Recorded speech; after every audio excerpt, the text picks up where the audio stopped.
Good morning, friends. It's Bob again with another Daily Devo this morning, and we are in Thanksgiving week. And as we move into this week, and we actually rub shoulders with a lot of family members and a lot of different kind of dynamics that perhaps are not the normal every week kind of dynamic, a lot of times we end up falling into these kind of traps of old bitternesses and old records of wrongs. They tend to drive relationships. And so I want to encourage you to continue to move in this freedom of forgiving and freedom of forgiveness, that this is part of how God is restored. It's actually a giant part of how God restored human beings to himself, as he provided the forgiveness to dislocate and to demolish the alienation that was between us. And this is God's work, and God is looking for us now to participate in that work.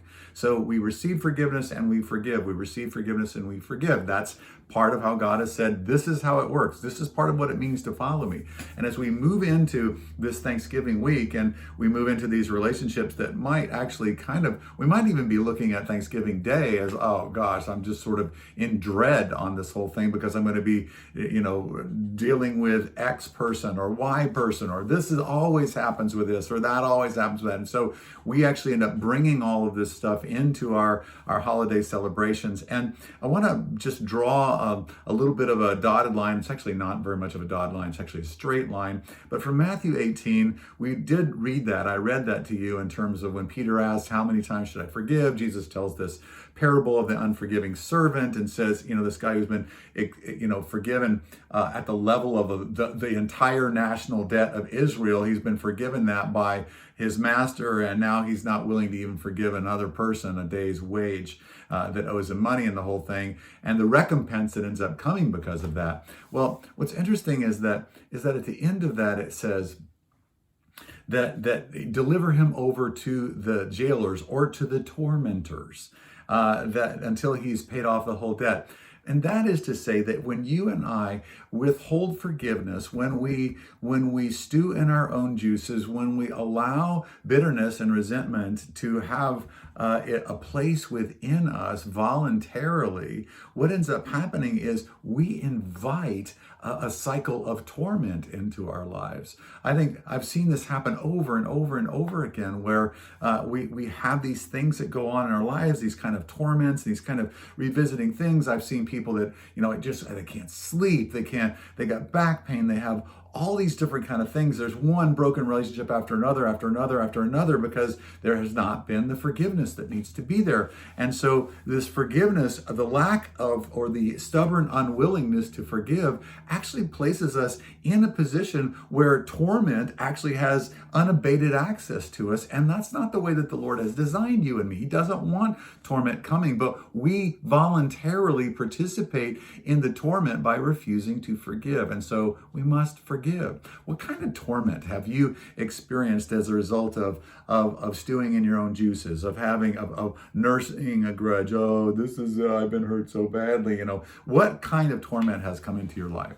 I know for me that it will show up in my sleep, that I'll have to get up in the middle of the night to use the restroom, and then I won't be able to get back to sleep because I'm stewing on my own juices. I'm thinking about things, and that stuff comes up. I actually, it's a kind of a goofy thing. I'm looking out my front window, but a lot of times when I'm mowing the lawn and I don't have a playlist or anything going on, I'll find out what's really going in my heart, because where my mind goes to when I'm doing this kind of mindless mowing the front lawn, kind of a thing. And it's like, oh no, seriously, I've got some more stuff that I'm stewing on that I need to actually work through with God. But that I am committed to, for one, not walking in torment myself. I do not want to walk in or cooperate with the evil one and his tormenting schemes, not even a little bit. Zero, zippo, nada, none.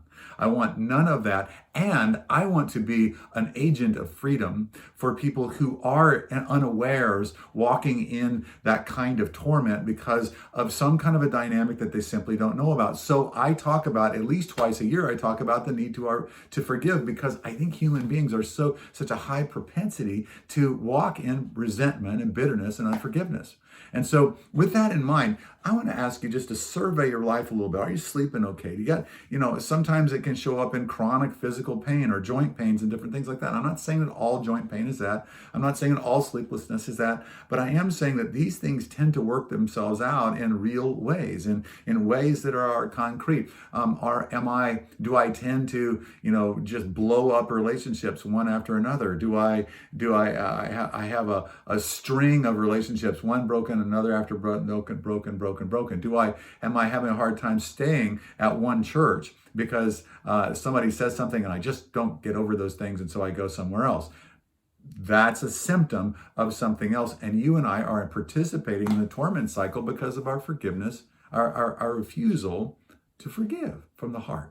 And so the Lord is challenging that in you and in me this week, this Thanksgiving week, as we move into thanking God for all of the goodness and the things that He has done in our lives. Forgiveness, His forgiveness is going to be a big one, and His freedom that He brings as we forgive, another big one for us to start thanking Him on. So I want to invite you into this process with me this week. Let's actually revolutionize some of these family gatherings by simply not participating in the goofiness, the dysfunction of them, by actually having worked through forgiveness beforehand. And so the triggers simply aren't there, so that nobody can just play us like an instrument in terms of what our issues and our stored up things are. Walk with me in this. God is with us in this. God is with you. And I'm praying for you and I'm walking with you in this. I love you. Thanks so much for tuning in with me today. God bless you.